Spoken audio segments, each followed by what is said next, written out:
Match পরবর্তী সময়ে কিছু দিলে কি আসলে কিছুটা দর্শকদের মধ্যে কনফিউশন কমতো বলে মনে করেন, নাকি আসলে এটা বিতর্কই বাড়াচ্ছে? এইবারের যে ওয়ার্ল্ড কাপটা সেখানে ঠিক যেই সব জায়গায় খুবই স্পর্শকাতর কিছু ডিসিশন আসছে, এই মেবি অফসাইড, যেহেতু ইনসিডেন্টটা এগেইন আবার আর্জেন্টিনার দিকে। লা লিগায় এবার আবার একটা এল ক্লাসিকো, দুর্দান্ত একটা এল ক্লাসিকো দেখতে যাচ্ছে, এরকম কিছু। রিয়াল মাদ্রিদের কোনো প্লেয়ার নেই, হ্যাঁ, মানে খেলা শুরু হওয়ার আগে কিন্তু কুকুরাকে Real Madrid not even verbal deal agreement sign করায় ফেলছে। কিন্তু আর্সেনালের এই ক্ষেত্রে এবার সিজনে একটা দুর্ভাগ্যজনক বিষয় বলতে হবে। প্রথম দিকে যদি আর্সেনাল খুব বেশি পিছায় না যায়, রাইট টাইমে আবার এদেরকে টিমে পাই যাবে বলে আমার কাছে মনে হয়। টপ 6 এর মধ্যে Manchester United is the only club যারা আসলে 100 মিলিয়ন স্পেন্ড করে নাই। না, এটা হচ্ছে বেসিক্যালি হচ্ছে টটেনহাম আসলে এবার বলা যেতে পারে ডেসপারেট মুভ যাকে বলে।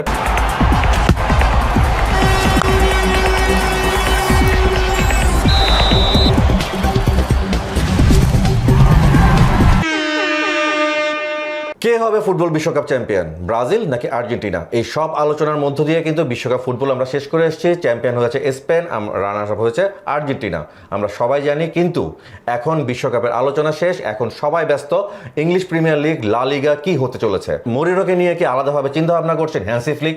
কি হতে যাচ্ছে ইপিএল এর ট্রান্সফার মার্কেট, কি হতে যাচ্ছে লা লিগার ট্রান্সফার মার্কেটে, আজকে আমরা সেগুলো নিয়ে কথা বলবো। Views Bangladesh presents sports live with SB, powered by Rabbit Hole. আর আমাদের সঙ্গে উপস্থিত আছেন রফিকুল রুমেল সানা। আমরা আগে একটু বিশ্বকাপের যে ফেলে আসলাম বিশ্বকাপ, সেই বিশ্বকাপের কিছু জায়গা নিয়ে আমরা যদি আসলে শুরু করি। আর্জেন্টিনা ভার্সেস সুইজারল্যান্ড ম্যাচে এমবোলোর যে আসলে রেড কার্ড ছিল, সেকেন্ড ইয়েলো কার্ড, যেটা পরবর্তী রেডে ডাইভার্ট হয়, সেই বিষয়টি আসলে একটি ভুল ছিল। মিস্টেকেন আইডেন্টিটির ক্ষেত্রে এটা একটা ভুল সিদ্ধান্ত ছিল। এই বিষয় নিয়ে আসলে আপনি যদি কিছু একটু বলতেন। রাইট, সো এখন তো আসলে এটা কালকে ফুটবলের একটা গভর্নিং বডি থেকে বিবৃতিটা এসছে দেখে আমরা এটা নিয়ে কথা বলছি। তো খেলাটা আসলে যখন হয়েছিল তখনই আসলে এটা নিয়ে অনেক ডিসকাশন হচ্ছে। সো ফার্স্ট অফ অল এটা নিয়ে আমরা মনে হয় সবাই অনেক কথা বলছি, ফেসবুকে অনেক কথাবার্তা হয়েছে জিনিসটা নিয়ে। তো প্রথম জিনিস হচ্ছে Embolo was on the first yellow card, এবং তার সাথে আসলে একটা ছোটোখাটো কন্ট্রাকশানের পরে সে পড়ে গেছে। এখন পড়ে যাওয়ার সময় আসলে তাকে পারদেশ পিছন থেকে ট্যাপিং করছে কি করে নাই, that was a different discussion. Referee যেটা করেছেন, তিনি পারদেশকে একটা ইয়েলো কার্ড দিয়েছেন। এখন যেই জায়গাটায় বিতর্কটা সেটা হচ্ছে যে এইরকম ঘটনা কিন্তু খেলার মাঠে অনেক হচ্ছে, আপনি নিশ্চয়ই জানেন। মানে প্যারাগুয়ে ফ্রান্সের খেলাও একই ঘটনাই ঘটছে। ইনফ্যাক্ট এই জুরিসডিকশনের মধ্যে কিন্তু ওইটা প্যারাগুয়ে ইউএসএ একটা রেফারেন্স আসছে, কিন্তু ওগুলা নিয়ে কিন্তু মিডিয়াতে কোনো কথা নাই, যে আর্জেন্টিনা বলে কি কোনো সন্দেহই নাই যেহেতু এটা আর্জেন্টিনা, সো এটা নিয়ে বিভিন্ন সাইডে আলোচনা থাকবে। কিন্তু এখানে মিস্টেকেন আইডেন্টিটি যদি বলা হয়, আসলে এই বিষয়টা কি আসলে এরকম বলা যেতে পারে? এবার যদি বলি আমি 2026 ওয়ার্ল্ড কাপে ভারের VR, video assistant referee or ভার, আমি যদি বলি ফুল ইমপ্লিমেন্টেশনের বিভিন্ন প্রসেস ছিল, এবং বিভিন্নভাবে তারা আসলে ভারের ইনফ্লুয়েন্সটা ওয়ার্ল্ড ওয়াইড সবাই দেখেছে। যেটা নিয়ে আসলে কোনো বিবৃতি, যেটা আমরা ইপিএল এর ক্ষেত্রে দেখি, ইউসিএল এর ক্ষেত্রে দেখি ম্যাচ শেষে বিবৃতি, আর এবার আমরা দেখলাম বিশ্বকাপ শেষে অনেক শেষে বিবৃতি। ম্যাচ পরবর্তী সময়ে কিছু দিলে কি আসলে কিছুটা দর্শকদের মধ্যে কনফিউশন কমতো বলে মনে করেন, নাকি আসলে এটা বিতর্কই বাড়াচ্ছে? এটা আসলে আমাদের বলার কোনো উপায় নাই। আমরা যেটা বলতে পারি, সাধারণ দর্শকের পার্সপেক্টিভ থেকে, খুব অ্যানালিস্ট এখানে না হই, সেটা হচ্ছে যে কোনো খেলায় যখন একটা ভার সিচুয়েশান আসে, তখন ব্রডকাস্টার কিন্তু সাধারণ দর্শকদের জন্য অনেকগুলো অ্যাঙ্গেলে জিনিসটা দেখায়। আপনি জাস্ট আর্জেন্টিনার কথাই বলি, গত ওয়ার্ল্ড কাপে ফ্রান্সের সাথে মেসির যে থার্ড গোলটা আলভারেজের পশ্চাৎ দেশের অল্প একটু বেরোয়ছিল, হ্যাঁ, সো ওইটা আমরা কতবার দেখছি আসলে, ওইটা তো 8বার 10বার দেখছি। মানে অ্যান্ড একটা বড় সময় কমেন্টেটররা কিন্তু এই ডিসকাশনটা করতে থাকে, এটা কি গোল হয়েছে বা হয় নাই, কতটুকু এটা সেটা অনেক ডিসকাশন থাকে। To the contrary of everything, এইবারের যে ওয়ার্ল্ড কাপটা সেখানে ঠিক যেই সব জায়গায় খুবই স্পর্শকাতর কিছু ডিসিশান আসছে, সেসব জায়গায় আমি জানি না, আপনি বলতে পারবেন যে ভারের কিন্তু ওই রিপ্লেটা আমরা দেখিই নাই। আমরা কিন্তু দেখি না ফাইনালে আসলে কেন ফার্নান্ডো তোরেসের গোলটা অফসাইড হয়েছে, ওইটা কিন্তু একবারের বেশি দেখায় নাই। এমবোলোর যে ঘটনাটা যেটা নিয়ে আমরা আলাপ করছি, সেখানে পারদেশকে হলুদ কার্ড দেখানো হয়েছে। ভারের ইন্টারভেনশন হইতে পারে কি নিয়ে, যে এটা আসলে হলুদ কার্ড হয় না। ফার্স্ট হলুদ কার্ডে কি ভার ইন্টারভেন করতে পারে কিনা সেটাও একটা কথা। সো এই যে জিনিসগুলা, এক্ষেত্রে আরেকটা ভারের রুলস, অ্যাজ পার রুলস, ভার আরেকটা ক্ষেত্রে ইন্টারভেন করতে পারে, যে এটা আসলে কি পারদেশ যে ইয়েলো কার্ডটা দিয়েছে, এটা পারদেশ না, এটাকে আসলে লিসেন্দ্রো মার্টিনেস পেতে পারে কিনা, বা একই দলের মিস্টেকেন আইডেন্টিটির ক্ষেত্রে অপোনেন্টের ক্ষেত্রে আসলে এটা ইন্টারফেয়ার করার কথা না, ইন্টারফেয়ার করার কথা না। ওরা তো আমরাও সেটাই বলছি। আজকের বিবৃতিতেও কিন্তু তাই আসছে এবং আমরা নিশ্চয়ই দেখছি যে ধরেন যে সময় VAR ছিল না বা গত কয়েক বছর ধরে যখন VAR ছিল তখন রেফারিরা কিন্তু খেলার টেম্পো সাথে মোটামুটি অনেকগুলা সিরিয়াস কল নিচ্ছে। যেমন আমরা কিন্তু জানি না যে এমবোলোকে আসলে ফেক করে পড়ে গেছে নাকি ও একটু ধাক্কা খায় পড়ে গেছে। এই যে জাজমেন্টের যে সামান্য একটু ফাঁক, এটার জন্য তো খেলাটা চেঞ্জ হয়ে গেছে। সুইজারল্যান্ড তখন মাত্র টেম্পোতে আসতেছিল, মাত্র গোল দিচ্ছে কিন্তু। সো এই লাল কার্ডটার পরে কিন্তু খেলাটা পুরো অন্যরকম হয়ে গেছে। সো যন্ত্র যদি ঠিক করে যে ও আসলে রেফারিকে কলই নিতে দিবে না এবং সেই রকম সুবিধা যদি মানে এই একটা বিতর্কিত হয়ে যাবে, যদি একটা দলই বারবার পাইতে থাকে তাহলে এটা নিয়ে আসলে কথা হবেই না। এটা একটা দল পাওয়ার ক্ষেত্রে আবার একটা বিষয় যদি বলে যাবি সেটা হচ্ছে আমরা মানে যান্ত্রিক বলি বা প্রযুক্তির ব্যবহার বলি, যেটাই বলি। আমরা যদি দেখি ইংল্যান্ড মেক্সিকো ম্যাচ, যদি যেটা বলা হতে পারে এবার ওয়ার্ল্ড কাপের সম্ভবত সুপার ফাস্ট ম্যাচ, একদম সুপার ফাস্ট, মানে রেফারি আসলে দেখা গেছে মাঠের এই মুহূর্তে এই ডি বক্সে, পরের মুহূর্তে ওই ডি বক্সে, মানে প্লেয়াররা যতটুক গ্রাউন্ড কাভার করেছে আমাদের রেফারি তার ডাবল কাভার করতে যাচ্ছে, একবার বলছে এদিকে একবার যাচ্ছে ভিআরে। ওভারঅল মিলে আবার যদি কি আরও কিছু বিতর্কের বিষয় আছে যেগুলো আর্জেন্টিনা অনেকে বলছে ফেভার পাচ্ছে কি পাচ্ছে না, এগুলো নিয়ে অনেক ধরনের অভিযোগ আছে। কিন্তু ওভারঅল যদি প্রযুক্তির যে জায়গাটা, ডেভেলপমেন্টের যে জায়গাটা, ফিফা যেগুলো ইমপ্লিমেন্ট করার চেষ্টা করছে, তার মধ্যে যদি আমি বলি ভিআরের যে ইন্টারভেনশনের জায়গাগুলো, আপনি যেটা বললেন যে ফেরান টোরেসের গোলের ক্ষেত্রে ইয়ের বিষয়টি, আমার এখনো ইনফ্যাক্ট আরেকটা যে গোল ফার্স্টে বাতিল হলো, ওটা আসলে কে কাকে ফল করেছে এটা তো আমরা কেউই বুঝলাম না। আমি জানি না আপনি বুঝতে পারছেন। একইভাবে আপনি যদি ইংল্যান্ডের সাথে ম্যাচটা যদি আর্জেন্টিনা, একটা হাই ভোল্টেজ ম্যাচ, একটা হাই ভোল্টেজ ম্যাচ যেখানে পুরো ওয়ার্ল্ডের একটা সেমিফাইনাল, এবং আর্জেন্টিনা ইংল্যান্ড ম্যাচ মানে একটা ফকল্যান্ড বা বিভিন্ন কিছু নিয়ে একটা উত্তেজনা থাকেই। সেখানে আপনি দেখেন কমেন্টেটর বলছেন ইটস অফসাইড, যখন মেসির ফার্স্ট এটা যখন তখন বলছে he may be offside, he may be offside. Offside বেশ কয়েকবার জিনিসটা উচ্চারণ দর্শকদের মধ্যে কিন্তু বিভ্রান্তি তৈরি হয়। এই ক্ষেত্রে আসলে ক্যামেরা টেকনোলজি যেটা দেখাই নাই এবং কিন্তু পরবর্তীতে অন্যান্য ক্যামেরা দেখা যাচ্ছে না সে আসলে অফসাইড না, কিন্তু একটা বিভ্রান্তি তৈরি করে অফসাইড কিন্তু না আসলে, মানে ইংল্যান্ডের ওই গোলটা মানে যেটা মেসি পাস দিল এবং ফার্নান্দেজ গোল দিল ওটা অফসাইড না, কিন্তু মেইন ব্রডকাস্টার কিন্তু দেখাইলোই না। মানে এটা কি তাহলে কি বলবো যে প্রযুক্তি আসলে এই কনফিউশনটা কিছুটা ইচ্ছা করেও কি রেখে দিচ্ছে তার, মানে দর্শকরা যাতে আলোচনা করে, নাকি আসলে এটা খেলার টেম্পোটা আসলে কিছুটা বিতর্কিত করার একটা এটা তো এই উত্তর তো আসলে আমাদের কারো জানা নাই। আসলে যদি কেউ এত মেটাকুলাস প্ল্যান করে থাকে, মানে ইট ওয়াজ ব্রিলিয়ান্ট আর কি। মানে এই যে ডিসকাশনগুলো থামছে, মানে ইংল্যান্ড ভার্সেস আপনি ঘানা ম্যাচে যদি দেখেন, ঘানার একটা ইয়ের সময় পিকফোর্ডের একটা ফাউল এরিয়া ছিল, হ্যাঁ, এবং পরে বলা হলো যে বিল্ড আপে এটা এই ছিল, এবং এটা পর দুইটা ইনসিডেন্ট ছিল। একটা ছিল কিন্তু আর্জেন্টিনা ভার্সেস সুইজারল্যান্ড ম্যাচ নিয়ে, আরেকটা ছিল ইউএসএ ভার্সেস প্যারাগুয়ে ম্যাচ নিয়ে, যেখানে আলমিরন রেড কার্ডটা পায়। তো ওভারঅল মিলে আসলে এই ঘটনাটা নিয়ে খুব একটা বেশি আলোচনা নেই, কিন্তু এই দুইটা ঘটনায় আজকে আমরা যদি বলি যে সময়ের ব্যবধানে আসলে বিবৃতিটা আসলো, বিশ্বকাপের চ্যাম্পিয়ন স্পেন দল সবাই জানে, গোল্ডেন বুট, গোল্ডেন গ্লাভস কারা জিতছে, সব কিছুই ডিসাইডেড। তার অনেক দীর্ঘ সময় পরে আসলে একটা বিবৃতি আসলো। এই বিবৃতিটা আসলে কি কোনো এফেক্টিভ কিছু কি, মানে এটা জাস্ট এফেক্টিভ কিছু না, বাট আমার মনে হয় যে মানে ফার্স্ট অফ অল হচ্ছে আমি যেটা পড়ে বুঝলাম আর কি, যে এফএসসিপি হোক আর যে কোনো অর্গানাইজেশনই হোক, ওদের আবার নিজস্ব অডিটের কমপ্লায়েন্সের কিছু ব্যাপার থাকে। যে আমরা যেরকম শুনি না রায়ের পূর্ণাঙ্গ কপি পাওয়া যায় না, এটা শুনি না, তো ওদের আবার ধরেন ওকে কথা বলতে হইলে যে ওইখানে যেমন পিজিএমএল থাকে, সো এদেরও তো কিছু প্রসেস আছে, এদেরকে ফুটেজগুলো আনতে হয়েছে, অডিট দেখতে হয়েছে, রেফারির সাথে আসলে কথা বলতে হয়েছে। ফিফা যেটা করতে দিচ্ছিল না, মানে এটা দিতে পারেও না আসলে, অনগোয়িং ওয়ার্ল্ড কাপের সময় তো আসলে এই অডিট হবে না।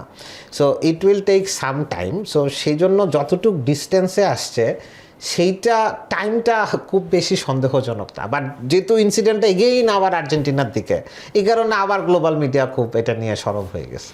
তবে এখানে আরেকটা বিষয় কিন্তু বলে রাখতে হয়, আর্জেন্টিনার বিষয়ে আসলে যে ধরনের মানে ধরেন আর্জেন্টিনার ভক্তরা তো মনে করতে পারে বা তারা মন খারাপ করতে পারে যে হ্যাঁ এরকম, কিন্তু বাট ওয়ার্ল্ড ফুটবল বা ওয়ার্ল্ড কাপ ফুটবলে কিন্তু এই ধরনের বিষয় কিন্তু নতুন না। আমরা যদি একটু পিছনের ট্রেন্ড যদি দেখি, 2002-এ রিভালদোর একটা ইস্যু ছিল, সেখানে টার্কির একজন প্লেয়ার রিভালদোর ডাইভে বাট ব্রাজিল পেনাল্টি পায়, কিন্তু টার্কির একজন প্লেয়ারকে রেড কার্ড দেখতে হয়, কিন্তু তার চেয়ে তো ভয়াবহ ছিল সাউথ কোরিয়া ভার্সেস ইতালি ম্যাচে, যেখানে টটি রেড কার্ড, কিন্তু পরবর্তীতে এই ধরনের ঘটনা আসলে অনেকভাবে ফিফা পরবর্তীতে আসলে ওয়ার্ল্ড কাপের পরে আসলে এগুলোর ইনভেস্টিগেশন করে। মোরেনো নামে ইতালি ভার্সেস সাউথ কোরিয়া ম্যাচের রেফারি ছিল সম্ভবত মোরেনো, এবং মোরেনো পরবর্তীতে নিজেও ভুল স্বীকার করে এবং ফিফাও কিন্তু বলে হ্যাঁ ওইটা ভুল ছিল, কিন্তু ততদিনে আসলে খেলার রেজাল্ট আসলে যা হওয়ার তা তো হয়েই আছে, রেড কার্ডও হয়ে আছে। সো এটা আসলে গেমের আলোচনাকে হয়তো বা আলোচনা সমালোচনার জায়গা হয়তো বাড়ায়।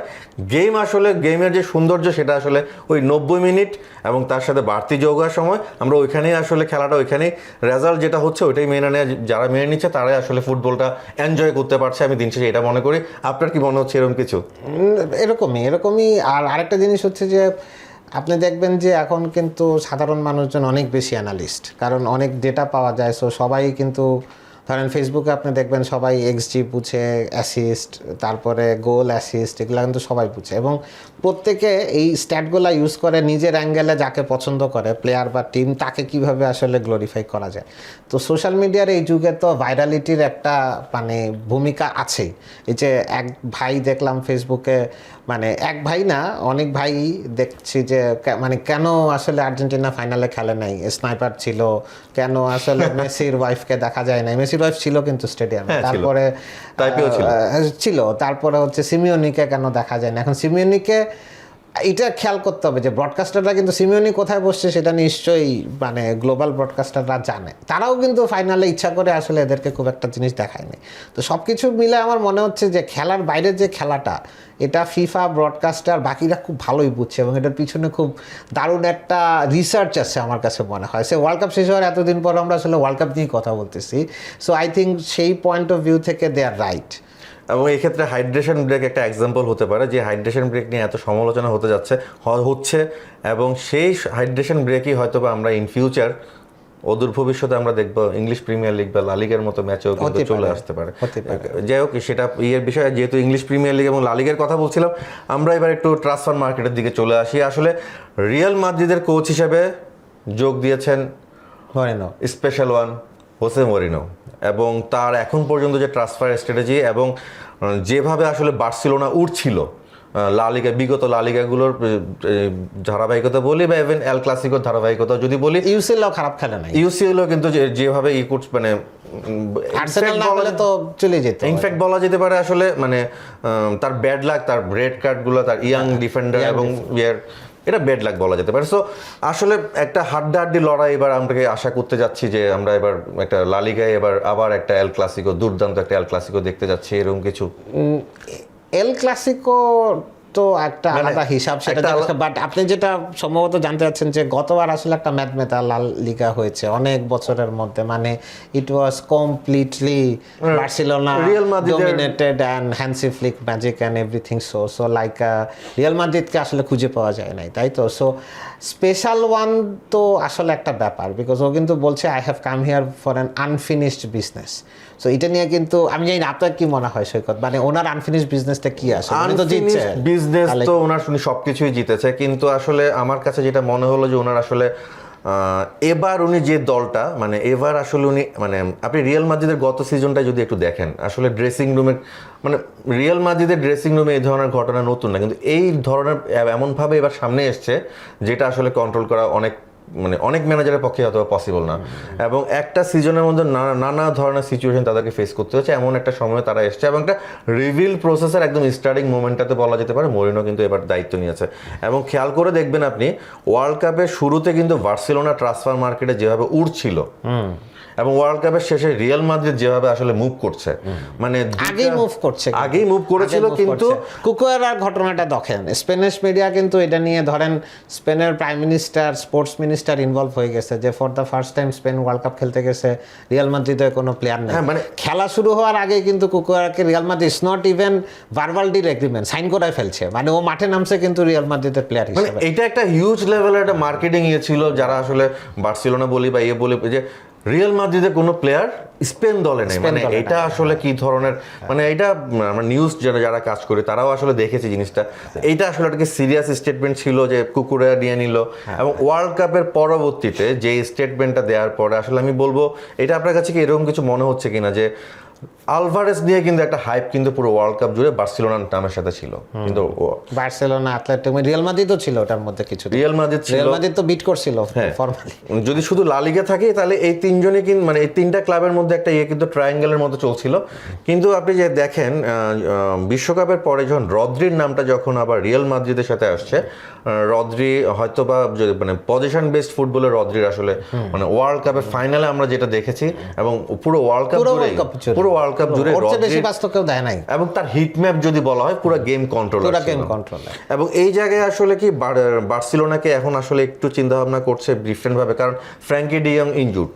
সো আলভারেজকে 130-150 দিয়ে দিবে নাকি আসলে মিডফিল্ডে তার রিইনফোর্সমেন্ট দরকার বলে মনে করছেন? আমার ধারণাটা বলি, আমার ধারণা হচ্ছে যে আলভারেজ ডিবেটটা আসলে ওভার। এটা ওয়ার্ল্ড কাপের সময় যে কারণে হাইপটা হয়েছে, অ্যাথলেটিকো মাদ্রিদ ইজ মানে প্রিটি মাচ, ওরা কিন্তু খুব স্ট্রেট ফরওয়ার্ড একটা ক্লাব। সো ও যতটুকু ইগো ফাইট হয়েছে ম্যানেজমেন্টের মধ্যে সেটা বাদ দিয়েও যদি বলি, ও আলভারেজকে আসলে ছাড়বে না এবার, এটা হচ্ছে আসল কথা। এবং রিয়াল মাদ্রিদ মাঝখানে মেক শিওর করছে যে বিডটা করে জিনিসটাকে অফিসিয়েট করছে। সো ওর যখন 140 বিড রিজেক্ট হয়ে গেছে, তার মানে হচ্ছে যে এই টাকাতেও আসলে হবে না।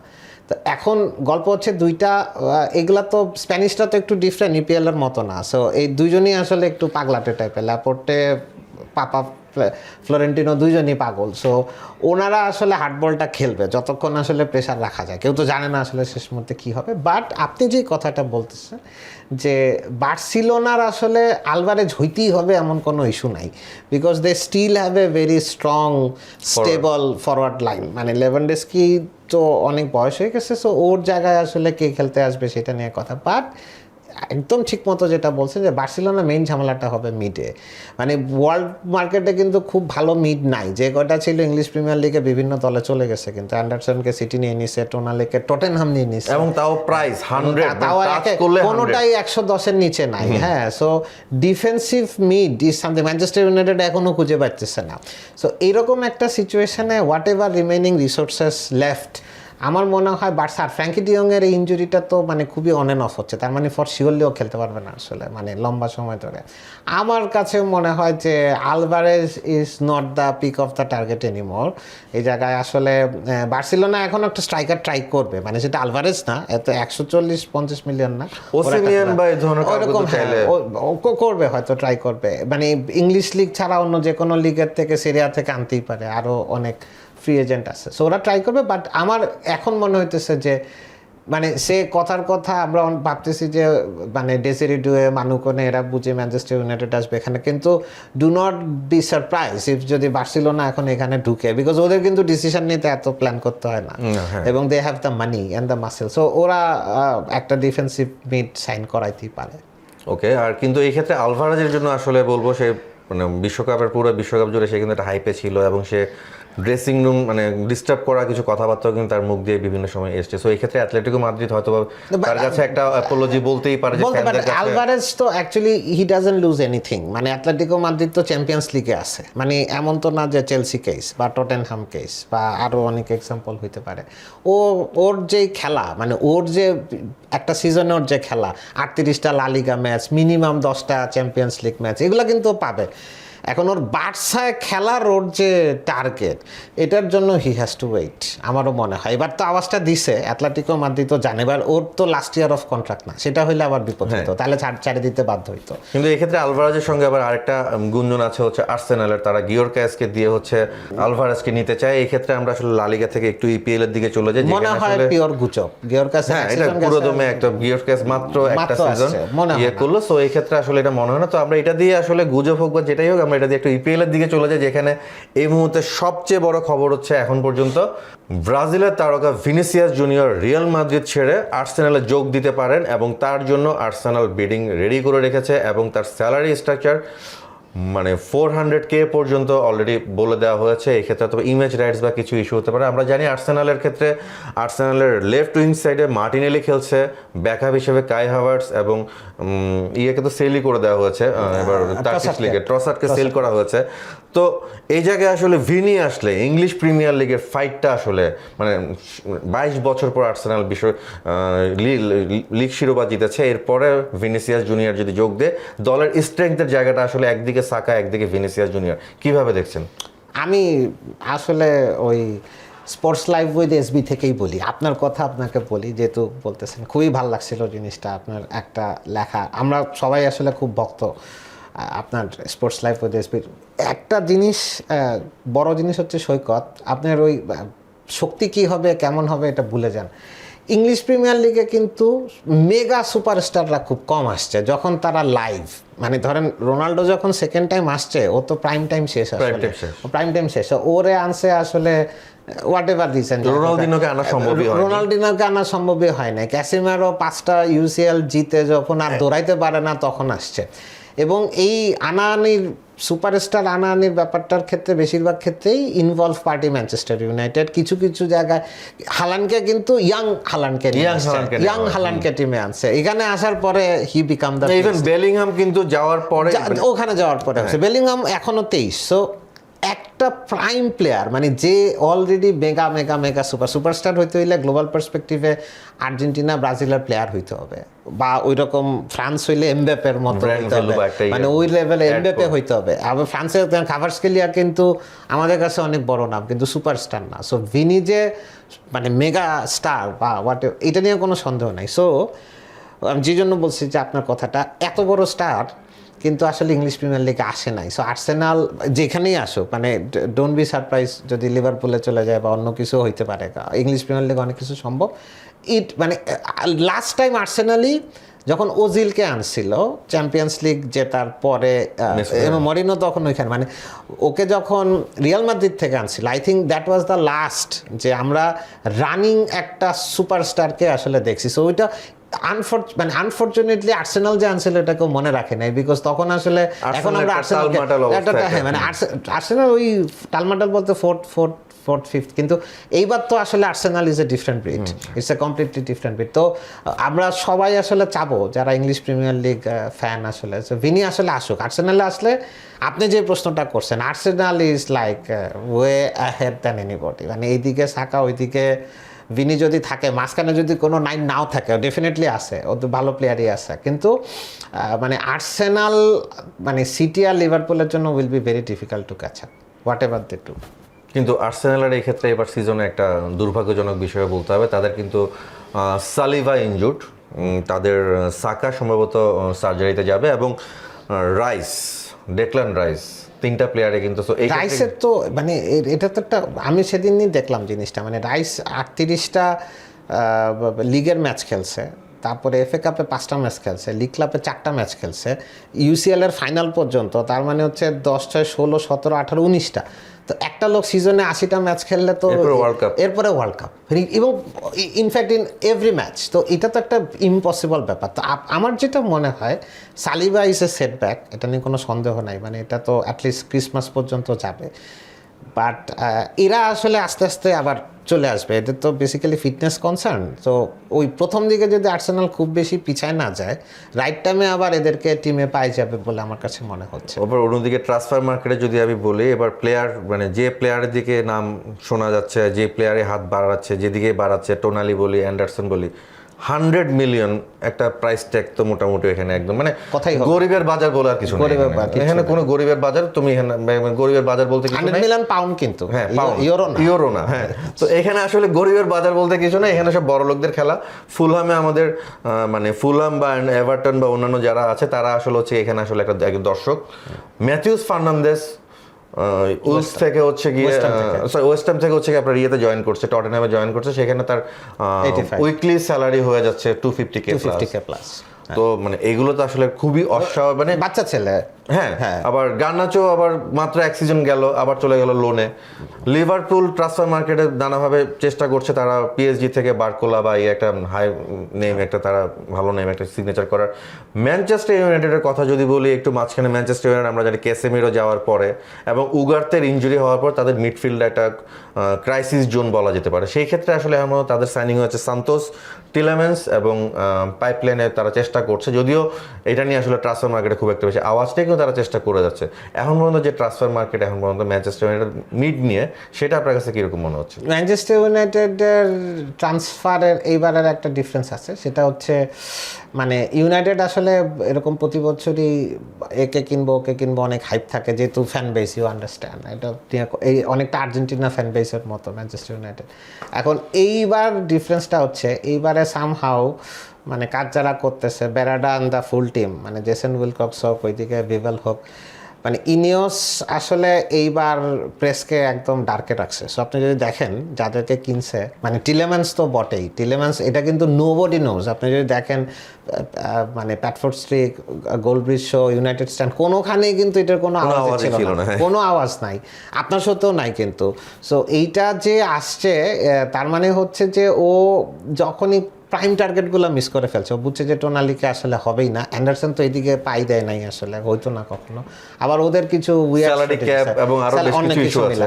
হ্যাঁ, এখন কোশ্চেনটা হচ্ছে সামনে কি হবে। সো আপনি যেটা বলতেছেন উগার্টে ইনজুরি বা ক্যাসিমেরো চলে গেছে, এরা যদি নাও যাইতো, এই মিডটাই তো ম্যানচেস্টার ইউনাইটেডের প্রবলেম। মানে এই 60-62 গোল দিয়ে যারা 62-63 গোল খাইছে, তার মানে হচ্ছে there is something serious long in their midfield, right? So এই মিডফিল্ডে আসলে ওই মানে ওরা ইনজুর্ড না, উগার্টে ইনজুর্ড না হইলেও ও তো কোনো কাজের না, সো ওই জায়গায় নিতেই হইতো। এই জায়গাটায় কালকের নিউজটা হচ্ছে টপ 6-এর মধ্যে Manchester United is the only club যারা আসলে 100 মিলিয়ন স্পেন্ড করে নাই। আমি আসলে জানি না যে এই যে গল্পটা আমরা বেতন দিব না, আমরা বেশি টাকা দিব না, তো আমরা না দিয়ে তাহলে কি ম্যানচেস্টার ইউনাইটেড আসলে মিড টেবিল ক্লাব হইতে চাচ্ছে? এবং মিড টেবিল ক্লাব হইতে চায় আসলে এই ফ্যান বেসকে তারা কেমনে ম্যানেজ করবে আমি জানি না। ম্যানচেস্টার ইউনাইটেড সবাই সাপোর্ট করে, অ্যালেক্স ফার্গুসন 13 বার ইপিএল জিতছে, 20 বার টপ ফ্লাইট জিতছে। তো এই টপ ফ্লাইটের জেতা তো পরের কথা, যদি ফেরত আসতে হয় ওই অ্যাম্বিশনের জায়গা থেকে, আপনাকে একটা জিনিস বুঝতে হবে যে অ্যান্ডারসনকে 115 দিয়ে যদি কেউ কেনে, বা মর্গানকে যদি 113 দিয়ে কেউ কেনে, বা টোনালিকে যদি 85, ম্যাথিয়াস ফার্নান্দেজকে যদি 85 দিয়ে কেনে, তাহলে এটাই ওদের দাম। মানে এটা ভ্যালু আছে দেখেই তো ওরা কিনছে। ইসাককে 150 দিয়ে কিনছে, তার মানে এটাই ওর দাম। সো এখন ম্যানচেস্টার ইউনাইটেড বা ইনিওস যদি মনে করে যে না এটা দাম না, এটা বেশি হয়ে গেছে, তো সেই জায়গা, এবং সেটা বেশি হয়েছে দেখে আসলে আবার সান্তোসকে 52 দিয়ে কিনছে, সেটা আবার ঠিক দাম আছে। এটা আসলে আলোচনাটা ঠিক কোনো দিকে যাচ্ছে বলে আমার কাছে না। এটা হচ্ছে বেসিক্যালি হচ্ছে টটেনহাম আসলে এবার বলা যেতে পারে ডেসপারেট মুভ যাকে বলে, টটেনহাম যাকে চেয়েছে তাকে হচ্ছে নিতেই হবে, তাকে এই ধরনের ডেসপারেট মুভ বলা যেতে পারে। এবং আরেকটা বিষয় যেটা খুবই ইন্টারেস্টিং, এবার সম্ভবত আমরা অনেক দিন পরে না, লাস্ট কবে হয়েছিল আমি নিজেও মানে এটা মেমোরি রিকল করা খুব টাফ। লিভারপুলে আপনার নতুন এসছে ইরোলা, হ্যাঁ অনেকদিন পরে, আর্টেটা একমাত্র বলা যেতে পারে এখানে এখন মোস্ট সিনিয়র এখানে। হ্যাঁ, আপনি এটা হচ্ছে ইপিএল এর, এদিকে মাইকেল ক্যারিক, এদিকে হচ্ছে ডিজার্ভি, তো এদিকে একটা সেটআপ দেখেন আপনি। আবার এদিকে আবার গ্লাসনারের মধ্যে প্রুভেনরা চলে যাচ্ছে, আবার আপনার ইয়েতে গেল, আপনার গ্লাসনার তো ইপিএল এই আছে মনে হয়, গ্লাসনার ইপিএল এ আছে। এদিকে আবার আপনি যদি দেখেন আপনি ক্রিস্টাল প্যালেস ছেড়েছে, ও গেল হচ্ছে আপনার ইয়েতে, সরি রুবেন আমরিম আবার হচ্ছে এদিকে এসি মিলানে, আবার এদিকে মরিনহো ফ্লিকের ইয়েতে। মানে এবার ইউসিএল এ যদি আপনি দেখেন আর্টেটা এবং লুইস এনরিক এই দুইজন বাদ দিলে বাকি দলগুলোর যারা আসলে ম্যানেজার হিসেবে, একটা জিনিস এই প্রসঙ্গে মনে পড়ে গেছে, যেহেতু আমাদের এর মধ্যে এই কথা রিপিট কোনো সাথে নাও করতে পারে, সেটা হচ্ছে আমি একটু ইপিএল থেকে বাইর হই। নেক্সট ওয়ার্ল্ড কাপের আপনি কোচের লাইনটা যদি দেখেন, ফ্রান্সে জিদান, জার্মানিতে ক্লুব, তারপরে ইটালিতে তো হইতে হইলো না, যাই হোক, তারপরে Mancini is a big coach, মানে এবং তারপরে আনচেলত্তি ফর শিওর থাকবে ব্রাজিল, এটা নিয়ে কোনো সন্দেহই নাই। মানে 2030 সালের ওয়ার্ল্ড কাপটা কিন্তু ব্যাটেল অফ সুপারস্টার কোচ, এতগুলা সুপারস্টার, মানে ওই ডেলাফুয়েন্তে তো ব্যাটল অফ মিডও বলা যেতে পারে, ব্যাটল অফ মিড, মানে ডেলাফুয়েন্তে 30 পর্যন্ত থাকবে কিনা, কারণ ওদের তো আবার অনেক ধরনের ব্যাপার থাকে, মানে ভালো করলেই ও চালাই যাবে এমন কোনো কথা নাই। সো ওখানে যে লুইস এনরিকে চলে আসবে না কেউ বলতে পারতেছে না। সো অ্যামেজিং একটা ওয়ার্ল্ড কাপ, মানে কোচ পার্সপেক্টিভের সামনে অপেক্ষা করছে। এনিওয়ে সরি, আমরা না আমি ওইটা মানে আমি নিজে একবার হচ্ছে প্রায় বছর 8-10 আগে একটা ফেসবুকে একটা পোস্ট দিয়ে বলছিলাম যে একটা স্বপ্ন, মানে বছর 8-10 না 2018 বা 19-এর দিকে ওলে গানার সোলস্কার হয়তো ম্যানচেস্টার ইউনাইটেড সামলাচ্ছে, ফ্রাঙ্ক ল্যাম্পার্ড হয়তো বা চেলসি সামলাচ্ছে, আর্সেনালে হচ্ছে গিয়ে এই ছিল তখন ওই ছিল সে নতুন প্রজেক্ট তখন এইভাবে ওপেন হচ্ছিল, প্রত্যেকটা দলের লিজেন্ডরা হচ্ছে তাদের, তখনও আসলে আমি তখন ভাবিও নি যে একটা সময় গিয়ে আসলে এরকম হতে যাচ্ছে। কিন্তু এই প্লেয়ারদের মধ্যে কিন্তু মানে এক্স প্লেয়ারদের মধ্যে কেউ কিন্তু আসলে কোচ হিসাবে ওই লাইনটা এখনো ক্রস করতে পারে না। মানে ল্যাম্পার্ড তো আপনি চেলসি ধরে, ল্যাম্পার্ড আবার ফেরত আসছে এখন ইয়েকে ধরে কভেন্ট্রি, মানে ল্যাম্পার্ড কিন্তু চেলসি হিসাবে ব্যাপক ফেলিয়ার। সোলশার আমি এটা নিয়ে অনেক ডিবেট আছে, যাই হোক, বাট ওর এন্ডিংটা তো ভালো হয় না, মানে হি হ্যাড ভালো হয়নি। ক্যারিককে নিয়ে নতুন করে একটা আস্ত সই করতে হবে, এটা নিয়ে মানে আমার কাছে মনে হয় খুব ভুল একটা ডিসিশন ছিল, এখনো মনে হয়। মানে ও ক্যারিক আসলে এখন পর্যন্ত যদি বলা হয়, ক্যারিক আসলে লাস্ট সিজন যে ম্যাচগুলো দিয়ে আর তার পারফরমেন্স অ্যানালাইসিস করা হচ্ছে, সেখানে আসলে লো ব্লক টিমের এগেনস্টে তার সাকসেস রেশিও কিন্তু খুব একটা বেশি না। হ্যাঁ, মানে সেটাই, এবং এই জায়গাগুলো কিন্তু একটা বিবেচ্য বিষয়। এইটা আবার যদি একটু অ্যানালাইসিস ধরেন, ও কোন খেলাগুলো জিতছে, আর্সেনালের 3টা গোল, প্রথমটা জুবিমেন্ডির ভুল পাস থেকে বল ধরে নিয়ে এমবুমোর গোল, আর বাকি 2টা হচ্ছে দূর থেকে শট করে গোল দিছে, একটা ডোরগু, একটা ওয়ার্ল্ডি, আর একটা কুইনা, একটা ওয়ার্ল্ডি। মানে এই যেখান থেকে শট করে কার্ভ করে রায়াকে বিট করা তো অসম্ভব। তো তারপরে ধরেন সিটির সাথে সিটি অল আউট চলে আসছে, একটা কাউন্টার করে ক্রস করে ডোরগু গোল দিছে, কিন্তু ওই একই টিম কিন্তু লিডসকে হারাইতে পারে নাই, লিডসের সাথে হারছে সম্ভবত, সো লিডসকে হারাইতে পারে, লিডসকে হারাতে পারেনি থেকে বড় কথা আপনার ইয়ের সাথেও কিন্তু মানে সান্ডারল্যান্ডের সাথেও কিন্তু ড্র ছিল, সান্ডারল্যান্ডের সাথে, মানে হ্যাঁ। এবং যেই সময় আসলে অ্যামোরিমের চাকরিটা চলে গেছে বা হোয়াট এভার আর কি, যেটাই হোক, ওই সময় দেখেন আফগানে কিন্তু আমাদের বেস্ট প্লেয়ারগুলো নাই, ওই সময় আসলে আমাদ নাই, ওই সময় এমবুমো না, ওই সময় পর্যন্ত full right set empty. Manchester ইউনাইটেডের বেস্ট প্লেয়ার কিন্তু এমবুমো, ও নাই, আমাদ নাই, তো মাজরাউই নাই, রাইট সাইড এমটি টোটালি, পুরো রাইট সাইড ফাঁকা। ওই ঠিক ওই সময়ের ক্যারিক থাকলে বা অন্য যে কেউ থাকলে, ওই সময় আঞ্চলিক থাকলেও কি হইতো সেটা আমরা জানি না। তো ম্যানচেস্টার ইউনাইটেডের আসলে অনেক সমস্যা, আমার ধারণা এটা খুবই ডিপ রুটেড একটা প্রবলেম। এটা নিয়ে আমরা পরে আরো অনেক কথা বলতে পারবো, এখানে ট্যাকটিক্যাল অনেক ধরনের বিষয় আসলে সামনে থাকবে। তবে আজকে আমরা আসলে মানে ওই জিনিসটা যেটা বলি, আসলে আসার জায়গাটা, যেটা আসার জায়গা বলতে আসলে এটা আসলে মানে কি বলবো, এটাকে এক্সাইটমেন্টের জায়গাও বলা যেতে পারে। জিনেদিন জিদান ফ্রান্সের জাগ আউট সামলাচ্ছে, এবং ধরেন মানে সামনে হচ্ছে গিয়ে এদিকে আপনার ইতালির মানচিনি সামলাচ্ছে, এদিকে আমরা দেখতে পাচ্ছি আপনার আনচেলতি হচ্ছে ব্রাজিল, হচ্ছে জার্মানিতে, ক্লপ জার্মানির। আমরা আসলে ডাগ আউটের দৃশ্যটা আমরা হয়তো মানে ডাগ আউটের দৃশ্যটা কি হতে যাচ্ছে নেক্সট ওয়ার্ল্ড কাপে, সেটা হয়তো আমরা একটু মানে কল্পনা করতে গেলে আসলে ভালো লাগে এরকম কিছু একটা বিষয়। এবং ম্যানচেস্টার ইউনাইটেড নিয়ে আলাপ করতে গেলে অবশ্য দেখা গেছে আমার আরও কয়েকটা এপিসোড করতে হবে, ট্যাকটিক্যাল আলাপ থেকে শুরু করে কিভাবে আসলে তাদের রিভিল প্রসেস, তার আগে কি হয়েছে, সেগুলো নিয়ে আসলে অনেক আলোচনা করা যাবে। তবে আজকেই তো আর শেষ নয়, আরও আছে অনেক কিছু। ট্রান্সফার মার্কেট সবে মাত্র শুরু, প্রি সিজন, এবং এরপরে শুরু হয়ে যাচ্ছে মূল সিজন। লা লিগা, প্রিমিয়ার লিগ থেকে শুরু করে জমজমাট সব লড়াই, এবং লড়াইয়ের পেছনে ট্যাকটিক্যাল ব্যাটেল, ম্যানেজাররা কী ভাবছে এবং কিভাবে আসলে হতে যাচ্ছে এবার ইউসিএল। সেই ইউসিএল এর জমজমাট থেকে ফুটবলের সকল ধরনের গল্প নিয়ে আমরা স্পোর্টস ল্যাব উইথ এসবি আপনাদের সঙ্গে থাকছি। চোখ রাখুন ভিউজ বাংলাদেশ এবং রেভিট হোলের পর্দায়।